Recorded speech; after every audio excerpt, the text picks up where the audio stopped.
এক ম্যাচে নামবেন 27 জন মেসি। লিওনেল মেসিকে তো আপনারা সবাই চেনেন, আর্জেন্টিনার লিওনেল মেসি সবশেষ বিশ্বকাপের সেরা ফুটবলার, বিশ্বকাপ জয়ী ফুটবলার, এই মুহূর্তে টপ স্কোরার। আর বাকি 26 জন লিওনেল মেসি বা মেসির থেকেও ভালো footballer, according to the what can I say, according to the statement of মিশর কোচ, তাদেরও 26 জন লিওনেল মেসি রয়েছে এই ম্যাচে নামার আগে। সো আজকের এই ম্যাচে টোটাল 27 জন লিওনেল মেসি মাঠে নামবেন। সেই আলোচনা নিয়ে আসলে বেশি আলোচনা করে লাভ নেই, এগুলো ম্যাচ পূর্ব সংবাদ সম্মেলনে অনেকেই অনেক ধরনের বক্তব্য কথাবার্তা বলেন। আলোচনার পয়েন্ট যেটা, যে আর্জেন্টিনার জন্য এই ম্যাচটা কেন এতটা গুরুত্বপূর্ণ, লিওনেল মেসির জন্য, বিশ্বকাপের জন্য, ফিফার জন্য এই ম্যাচটা আসলে কেন এত বেশি precious and pressure creator. Point number one, আমরা দেখেছি যে 24 ঘন্টার ব্যবধানে নেইমারের বিদায়, ব্রাজিলের বিদায়, অ্যান্ড দেন পর্তুগাল এবং ক্রিস্টিয়ানো রোনালদোর বিশ্বকাপ অধ্যায় শেষ হয়ে গেছে। নেইমারের পরে রোনালদোর বিদায় এবং তারও 24 ঘন্টা পরে যদি লিওনেল মেসি এবং তার দলের বিদায় ঘটে, এবারের বিশ্বকাপকে কেন্দ্র করে যেই হাইপ অ্যান্ড দ্য ভাইবস, আমার কাছে মনে হয় কোনোটাই আর অবশিষ্ট থাকবে না। আজকের এই ম্যাচে মিশরের বিপক্ষে আসলেই কি আর্জেন্টিনা প্রেসারে, আসলেই কি আর্জেন্টিনার জয়টা খুব ডিফিকাল্ট?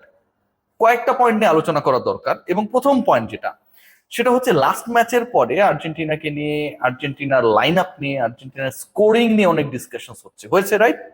এবং সবচেয়ে বড় ব্যাপার যেটা, যে আর্জেন্টিনায় লিওনেল মেসির নির্ভরতা অন্য কেউ আসলে প্রপারলি যে এক্সপেক্টেড রোলটা রয়েছে রিগার্ডিং স্কোরিং, সেই ভূমিকাটা পালন করতে পারছেন না। একটা গোল তো ওন গোল হয়েছে বিতর্কিতভাবে, রোমেরো সেই গোলটাকে আমি মনে করি সেটা তারই গোল হওয়া উচিত ছিল। কেন এই আলোচনা হচ্ছে দেখুন, লাস্ট ম্যাচের স্কোর লাইন কি 3-2, তার মানে আর্জেন্টিনা তো 3টা গোল দিয়েছে, তাহলে স্কোরিং নিয়ে তো কোনো প্রশ্ন থাকার কথা না। কিন্তু এই প্রশ্ন আলোচনায় আসছে কেন? প্রশ্নটা হচ্ছে যে স্কোরার কে? মানুষ আসলে কি জানেন, ওই 3-2 স্কোর লাইনে হ্যাপি, বাট স্কোরিং এর ক্ষেত্রে স্কোরারটাকে, সেই প্রশ্নের উত্তর খুঁজতে গিয়ে আর্জেন্টাইন ফ্যানরা কিংবা বিশ্লেষকরা তারা আসলে দ্যাট মাচ হ্যাপি হতে পারছে না। লিওনেল মেসি একজন স্কোরার, কিন্তু একটা ওন গোল সাথে আরেকজনের গোল, ওই জায়গাটায় আসলে সবাই দেখতে চায় স্কোরিং এর ক্ষেত্রে যারা প্রপার স্কোরার হিসেবে স্কোয়াডে থাকছে, লাইন আপে থাকছে, আলভারেজ কিংবা মার্টিনেস, তাদের কাছ থেকে স্কোরটা। সো প্রবলেম স্কোরিং এ না, আর্জেন্টিনার প্রবলেমটা হচ্ছে স্কোরারের ক্ষেত্রে। আজকের ম্যাচে এই প্রশ্নের উত্তর মেলাটা খুব বেশি জরুরি। পয়েন্ট নাম্বার টু, আবারও বলছি স্কোর লাইন 3-2। এখন এই 3-2 স্কোর লাইন আরো একটা জিনিস ইন্ডিকেট করে, that Argentina received 2 goals from Cape Verde. 3 goal তারা করেছে, স্কোরিং নিয়ে সমস্যা নেই, স্কোরার নিয়ে সমস্যা রয়েছে, প্রিভিয়াসলি যেটা বলছিলাম।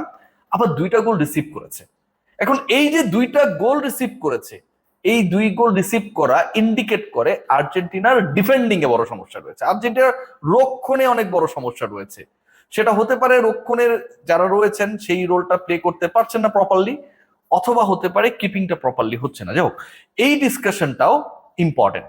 সো আজকের ম্যাচে যে 3টা পরিবর্তন নিয়ে আলোচনা হচ্ছে, সেই 3 পরিবর্তনে লিওনেল স্কালোনি, আর্জেন্টিনা লিওনেল মেসির দল, যাদের 27টা লিওনেল মেসি নেই, একজনই রয়েছেন, তারা আসলে প্রত্যেকটা জায়গায় পয়েন্ট আউট করে সমাধানের চেষ্টা করছে। নাম্বার ওয়ান, আমি যে পয়েন্টটা বলেছিলাম যে স্কোরিং নিয়ে সমস্যা নেই, 3 গোল তো দিয়েছিল, আরো হতে পারতো। মানে এত অবিশ্বাস্য সেভ করার পরেও ক্যাপো ভার্দের গোলকিপার এত অবিশ্বাস্য পারফরমেন্স দেওয়ার পর আর্জেন্টিনা কিন্তু 3টা গোল দিয়েছে। তার মানে একটু এদিক সেদিক হলে গোল সংখ্যা আরো বাড়তে পারতো। গোল সংখ্যা বা গোল করানোর সমস্যা নেই। আজকের ম্যাচে শুরু থেকে যে এক্সপেকটেশনসটা ছিল এবং যে এক্সপেকটেশনস আমরা ফুলফিল হতে দেখিনি গোড়ালি চোরের কারণে, হুলিয়ান আলভারেজ শুরু করবেন এবং মার্টিনেসকে শেষ পর্যন্ত আজকে হয়তো পরবর্তী সময় প্রয়োজন পড়লে মাঠে নামানো হয়ে, এই পরিবর্তনে একটা পয়েন্ট, যে লিওনেল মেসির পার্টনারশিপটা আজকে আলটিমেটলি আলভারেজের সাথে হবে, টিওএসসি স্পোর্টস সেটাই জানাচ্ছে।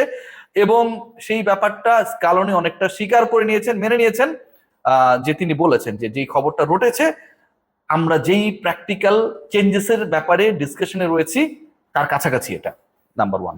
নাম্বার টু যেটা, এটাও আমার কাছে মনে হয় যে একটা ভেরি মাচ ইম্পর্টেন্ট পয়েন্ট, সেই পয়েন্টটা হচ্ছে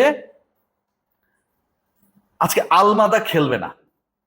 এর আগে আলমাদাকে নিয়ে আলোচনাটা হয়েছে কখন? আলমাদা একটা ডামি করেছিলেন, তার পায়ের ফাঁক গোলে বলটা গিয়েছিল, আর লিওনেল মেসি সেখান থেকে স্কোর করেছিলেন, মনে পড়ে কিনা সেই ম্যাচে, সেকেন্ড ম্যাচে সম্ভবত। তো আজকে থিয়াগো আলমাদাকে খেলানো হবে না, মানে মিডফিল্ডের এই চেঞ্জটা আসছে, এবং সেখানটায় লিয়ান্ড্রো পারেদেসের ইনক্লুশন দেখা যাবে।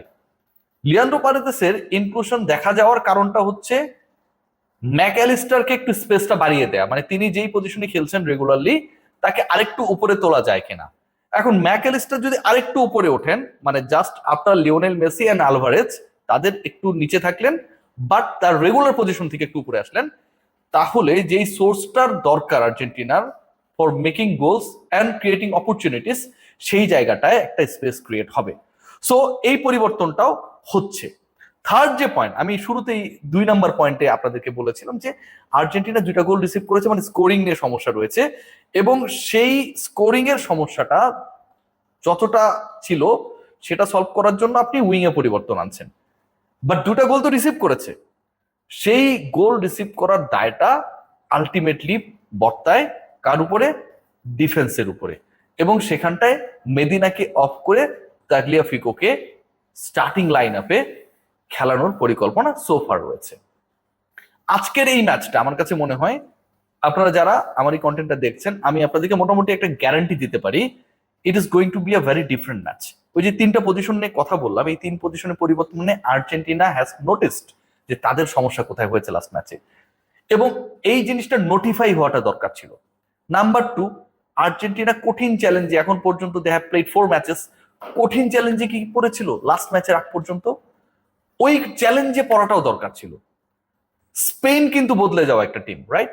কেন? কারণ তার ওই চ্যালেঞ্জটা একদম very inauguration of the tournament, inaugural পার্টে তারা পড়েছিল, and then they have change their games, right? So Argentina সেটাই পড়েছে রাউন্ড অফ 32-তে এগেনস্ট কেপ ভার্দে। এই যে চ্যালেঞ্জটায় পড়েছিল, এই যে একটু রিল্যাক্স হয়ে খেলার পরিণতি আর একটু হলে টুর্নামেন্ট থেকে ছিটকে যাওয়ার মতো ঘটনা ঘটতে পারে, সেই প্র্যাকটিক্যাল সিচুয়েশনটা, এই প্রেশার সিচুয়েশনটা, that was very much needed before going through the next rounds, যেগুলো আরো ডিফিকাল্ট, টাফ হবে। কোয়ার্টার ফাইনাল টাফ হবে, সেমিফাইনাল টাফেস্ট হবে, এন্ড ডেফিনেটলি ফাইনালে যদি আর্জেন্টিনা যেতে পারে, সেটা কি হতে পারে আপনারা সবাই গেস করতে পারেন। সো আজকের ম্যাচের আগে, আগের ম্যাচে আর্জেন্টিনার ফালতু খেলাটাকে আমি মনে করি আশীর্বাদ, দ্যাট ওয়াজ নিডেড। এবং আগের ম্যাচে আর্জেন্টিনার ওই সমস্যার কারণেই end of the day the management had started thinking that they need to have some changes in the starting line up. এবং সেই জায়গায় আজকে যে পরিবর্তনগুলো নিয়ে কথা বলা হচ্ছে, যে 3টা পরিবর্তন টপে, মিডলে এবং লেজে, আমার কাছে মনে হয় এই পরিবর্তনগুলো সময়ের দাবি। Let's see what happen. Lionel Messi আজকেও গোল করবেন, মাই প্রেডিকশন। এবং লিওনেল মেসি আজকে, আমার প্রেডিকশন বলছে যে অন্তত জোড়া গোল করাটা উচিত, ডেফিনেটলি উচিত। অ্যান্ড ফার্স্ট হাফে আর্জেন্টিনা আমার কাছে মনে হয় যে লিড নিয়ে নেবে, আমার নিজের প্রেডিকশন বললাম। অ্যান্ড মিশর, ইজিপ্ট, দে উইল ট্রাই। তারা আজকে যে স্টাইলে খেলবে, তারা 2টা স্টাইলে খেলবে। একটা হচ্ছে তাদের টার্গেট থাকবে ম্যাচটাকে একদম 120 মিনিট ক্রস করে পেনাল্টি শুটারে নিয়ে যাওয়া, তারপরে কপাল ভালো থাকলে আর্জেন্টিনাকে হারিয়ে দিয়ে তারা তাদের ইতিহাসটা নতুন করে লিখবে। Point number 1। Point number 2, if they receive a goal, তারা যদি একটা গোল খেয়ে যায় কোনোভাবে, আর্জেন্টিনা যদি দিয়ে দেয়, সেই ক্ষেত্রে আর্জেন্টিনার জন্য ওপেন হয়ে যাবে টু স্কোর মোর গোলস, কারণ ইজিপ্টকে আলটিমেটলি সেই গোলটা শোধ করতেই হবে, এবং তখন আর ডিফেন্সিভ স্ট্র্যাটেজি তাদের জন্য কাজ করবে না। They have to go to the plan B. Let's see what happen. But Argentina এই ম্যাচে ভালো মার্জিনে জিতবে বলে আমার মনে হয়।